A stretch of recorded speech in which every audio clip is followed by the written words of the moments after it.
Hello दोस्तों, आज फिर आपके सामने उपस्थित हुआ हूँ ज्योतिष की कुछ चर्चाएं करने।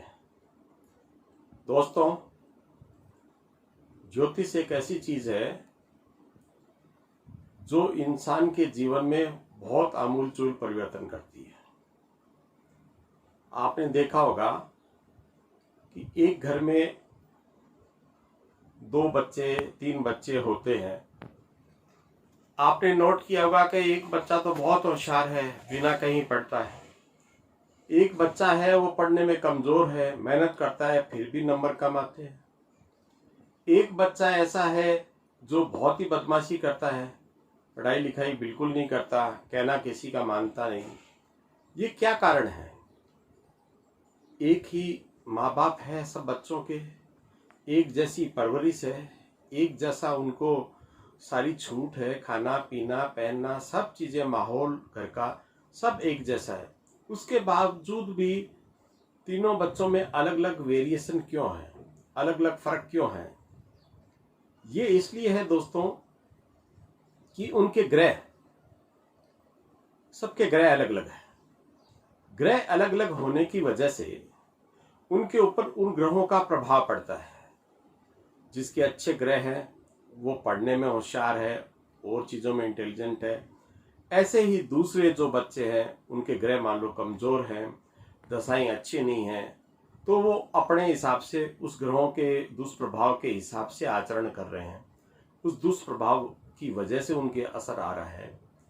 इसलिए ये ग्रहों के असर पड़ने का ही नतीजा है।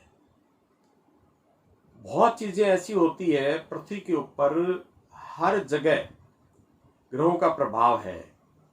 ऐसा नहीं है कि मनुष्य पर ही है, पेड़ पौधों पे भी है, जमीनों पे भी है, पत्थरों पे भी है, पानियों में भी है, सागर में भी है, नदी में भी है।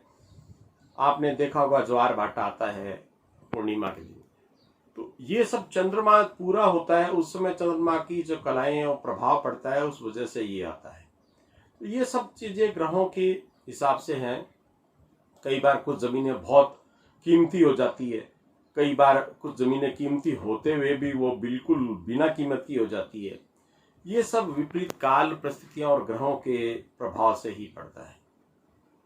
दोस्तों, बहुत से लोग मुझे कहते हैं कि एक ही हॉस्पिटल में एक करोड़पति का बच्चा भी पैदा हुआ और एक भिखारी का बच्चा भी पैदा हुआ, उनकी कुंडलियां तो सेम बनेगी। तो लोग कहते हैं कि फिर वो वैसा क्यों नहीं बना? इसका लॉजिक ये है कि ज्योतिष में इस जन्म के साथ में 3 जन्म काम करते हैं। तो पिछले जन्म के जो कर्म है उसके हिसाब से उसकी कुंडली बन के आती है। अब चूंकि ग्रह एक ही है तो उसका कर्म अच्छा किया हुआ था पिछले जन्म में, तो वो करोड़पति के घर में पैदा हुआ। इसका कर्म अच्छा नहीं किया हुआ था तो ये भिखारी के घर में पैदा हुआ। ग्रह दोनों के एक जैसे ही हैं, एक जैसे ही मजबूत हैं, लेकिन उनको लाभ भी मिलेगा उन ग्रहों का। उस करोड़पति को उसके लेवल के हिसाब से लाभ मिलेगा और वो भिखारी है उसको भी लाभ मिलेगा। ऐसा नहीं है उसको लाभ नहीं मिलेगा। उसकी ग्रह दशा अच्छी है तो वो भिखारियों का सरदार बन जाएगा, उसको भीख अच्छी मिलेगी, वो जीवन ज्यादा अच्छे से जिएगा। एक करोड़पति है उसी समय पैदा हुआ तो उसको उसके लेवल के हिसाब से लाभ मिलेगा, उसके लेवल से उसको चीजें मिलेगी।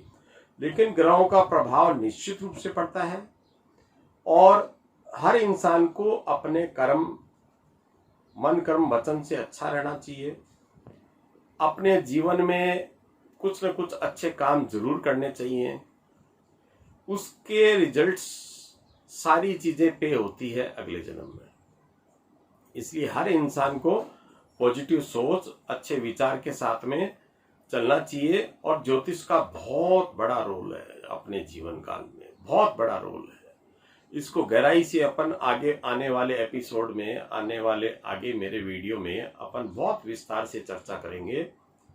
दोस्तों, मैं एक बार आपको मेरे नंबर शेयर कर देता हूं। मेरे नंबर हैं 9282383884। एक बार मैं फिर रिपीट कर देता हूँ, मेरे नंबर है 9882838384। मेरे चैनल को लाइक, शेयर और सब्सक्राइब जरूर करें और समय समय पर मैं आपसे मिलता रहूँगा। बहुत बहुत धन्यवाद।